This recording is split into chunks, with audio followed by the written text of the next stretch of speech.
करोड़ों रुपए की लागत से दालबंदीन बाजार में मास्टर प्लान के तहत जेर तामीर सेवरेज की नालियां मुकम्मल होने का नाम तक नहीं लेते।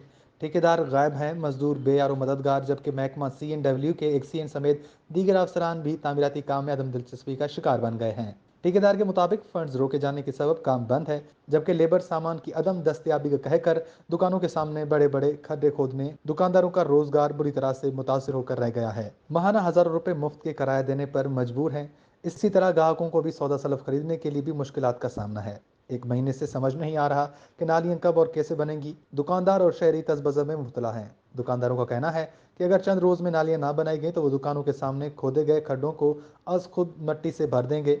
दूसरी जानब वज़ीर आला बलूचिस्तान मीर अब्दुल कुद्दूस बिजनजो के नई सूबाई हुकूमत ने तमाम तरक्याती फंड्स रोक दिए हैं, जो कि सूबे के अवाम के साथ सरासर नाइंसाफ़ी है। अवामी हल्कों ने दालबंदीन बाजार के जेर तामीर सेवरेज की नालियों को मुकम्मल करने का मुतालबा कर दिया है। वश न्यूज़ चागी।